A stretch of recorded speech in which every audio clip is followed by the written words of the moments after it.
So as you've had these last couple of days to kind of digest not only the last game, but the three prior to, what really kind of resonates about? Yeah, I think you want to get across your team. Yeah, more than anything, taking care of the basketball, like live ball turnovers, getting quality shots every time down the court. I know you end up sounding like a broken record, but you have to do a better job in taking care of the ball. You got to do a better job in doing what you're supposed to defensively. Like a lot of times you look at it from a schematic approach where this isn't working or whatever. Well, you got to do your job. We got too many breakdowns where people go against our rules, and then we put ourselves in a tough spot that it's hard for us to get out of. So continue to do your job, whether that's an ISO ball screen, whether it's just normal action that a lot of people run, whether you're dealing with the post, whatever. Just stick to our rules and then disrupt the passer.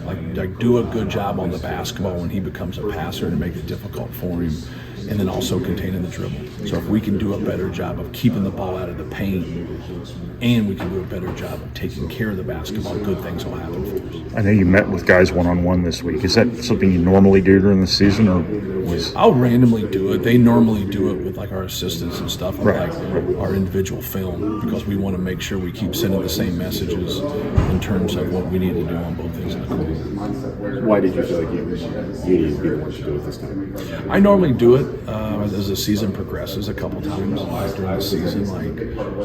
You're always talking to them in film. You're always talking to them when you're preparing. You're always talking to them in practice. So you have a lot of opportunities, but just sitting down, I think sometimes other things can bother players that are outside the game, and so you got to make sure everybody's kind of not fighting themselves. Sometimes you're fighting yourself to get to a point, and you're trying to do it with other things that bother you. So you just want to make sure that they understand through film and through what we're doing and how everything is going, because we've put ourselves in a pretty good position at halftime in these 4 games. It's not like we're out of the game. I think we're actually beating 3 out of the 4 games. And so you're not going to halftime with all right, man, we got to adjust here. You're going to halftime and say, hey, we just got to be better at what we're doing. And then against Michigan, we actually were pretty good until the end. And at the end, we just had a total breakdown from a defensive standpoint, blocking out standpoint, and just making better decisions. So, obviously, against Wisconsin, they totally, just went off and exposed us. And we had to be able to make some adjustments there and get stops, and we simply weren't able to do that. So, at Indiana, it was just a combination of everything, right? Probably our worst half of basketball. The whole year against Michigan State, we're giving up 10 dunks in the game. So, we got to keep the ball out of the paint. We got to protect the rim, and when we get too spread out and we're all over the place, it really hurts us. But nobody is good in defensive transition on live ball turnovers. We got to do a better job there. So just a combination of those things, and you got to go. It's like a root canal, man. You got to deal with it, but you got to get through it so you can get better. Tracy, he called it just players only rating. Is that the kind of accountability that you hope is coming through this kind of season? Yeah, you just want honesty across the board. You got to look at it from a coaching perspective and be honest with yourself. And a player, especially a competitive player that values winning, he's going to do the same thing. And coaches-led teams are better than, are not better than player-led teams. You get experience and you have players and they're leading.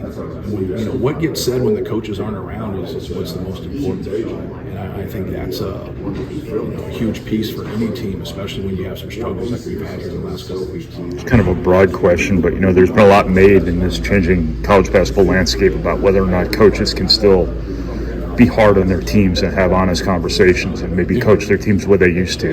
In times like these, do you feel like you have to acclimate to the times at all, or can you still coach the way you did 10 years ago? No, you can still coach, but I've always been somebody that has tried to hold guys accountable. You can do it in a lot of different ways. You can be demanding without being demeaning. Right. I think that's the best way to really put it.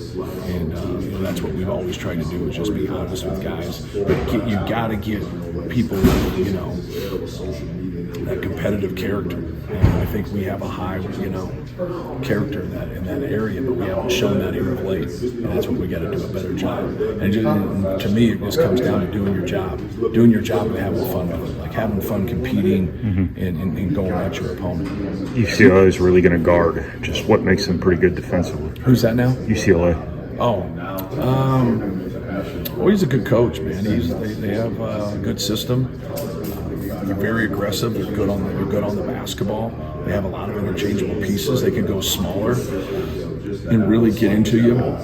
And they can go bigger. They can have quickness and size on the floor at the same time. So, more than anything, you got to be able to attack them, with smarts, but you also got to be able to attack them without turning the basketball over. Like they lead our league in forcing the most turnovers. So I think that probably holds true for us more than anything.